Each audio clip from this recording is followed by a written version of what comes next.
So what exactly is in the AP Psychology course? You'll notice here that I've got the PDF file that the College Board has. It's called the Course Description for Psychology, for AP Psychology. And hopefully your teacher has already shared this with you. If not, I've got the information down, the link to this down on the right below the video here. In case you're not aware, you've got the AP scores. There's a nice little formula that they use. It differs slightly every year. But let's scroll down a little bit more. And it goes into what is the course, the purpose of the course, the prerequisites, open enrollment, for, hopefully. And then we get into the idea of topics and learning objectives. So history and approaches, 2 to 4%. And then it goes into specifically what should you be able to do.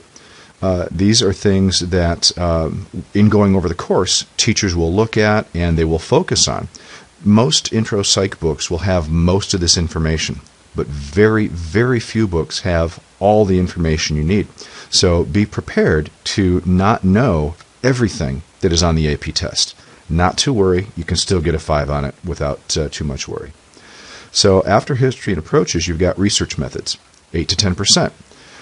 It gets into, again, what is the description of this unit, and then what do they want you to be able to do during the course of this unit.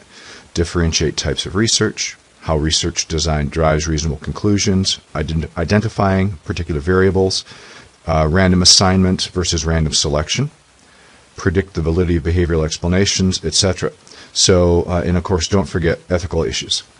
So this is going to be research methods, 8 to 10%. So 8, 9, or 10 multiple choice questions will be on this particular topic. Biological bases of behavior, another 8 to 10%. Lots of biology in this course, in case you weren't already aware of this. But again, it goes into neuron and neural transmission, neurotransmitters, reuptake mechanisms, endocrine system, etc.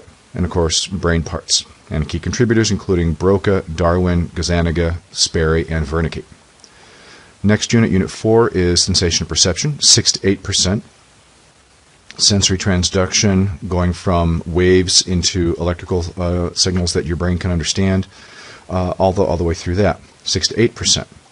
States of consciousness, however, only 2 to 4%. So your teacher may not spend a lot of time on the sleep cycle, dreams, hypnosis, and the effects of drugs. The learning chapter. Now this is a big one because it has implications, especially in the section on the FRQs, the free response questions.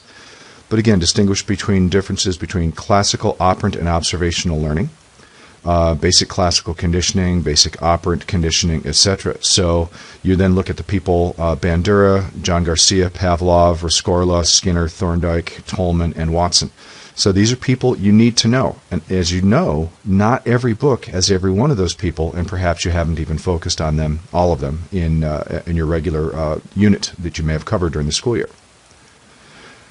Next unit, cognition, 8 to 10%.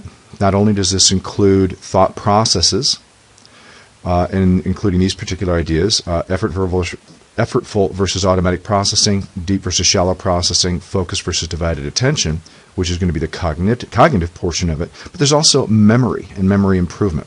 So it's going to be more than just how we solve problems and what language is all about. Scroll down a little bit more, motivation and emotion. You have to know the theories with these, including drive reduction, arousal theory, and general adaptation theory. They do want you to know about the drive for eating, sex, and social drives. This is also the chapter that the unit that your chapter on stress is going to fall into, because most textbooks have a separate chapter on health stress and coping or health psychology or something along those lines, but it's going to be inside the motivation and emotion unit on the AP course. And then, of course, your theories of emotion, which we'll deal with a little bit later in one of the other videos.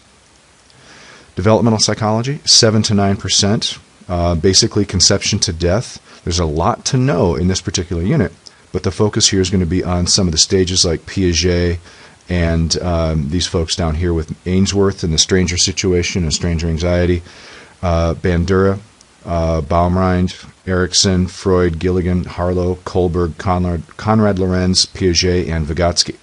So some folks we'll be looking at in some other videos. Personality is not just Freud, but it's also some other folks such as Adler, Bandura, Paul Costa, Robert McCrae, Freud, Jung, Maslow, and Rogers. So some differences than what many of us who have been teaching for quite a bit. Many of us have not seen Costa and McCrae, and again, not every textbook is going to have these two individuals. So you may have to do some outside research on that. Unit 11, testing in individual differences, 5 to 7%. So you've got a number of different things going on here, including intelligence, theories of intelligence, including Spearman, Gardner, and Sternberg. So you've got your triarchic theory and your multiple intelligences with Gardner. Abnormal behavior is going to be 7 to 9%, and that's going to be all the various disorders and what constitutes something that is a disorder. And that's where you need to be familiar with the DSM, the Diagnostic and Statistical Manual of Mental Disorders. Treatment of abnormal behavior, 5 to 7%. So that's the various therapies, whether it's psychological, cognitive, behavioral, humanistic, group, the various therapies. And some of the people you need to be familiar with: Aaron Beck with his depression inventory, Albert Ellis, rational emotive therapy, Freud, Mary Cover Jones, Roger Skinner, and Wolpe. And then finally, one of my favorites, but of course they always save it for last, social psychology, the influence of social situations and social factors on individual behaviors. And so looking at social attitudes, influence, and other social phenomena, including conformity, obedience, fundamental attribution error, de-individuation, etc., etc. Important people, Solomon Asch and the conformity study, Festinger and cognitive dissonance, Milgram and the obedience study, and Zimbardo and the prison study. So that's it in a nutshell. These are the things that you need to know about and be familiar with for the AP Psych test.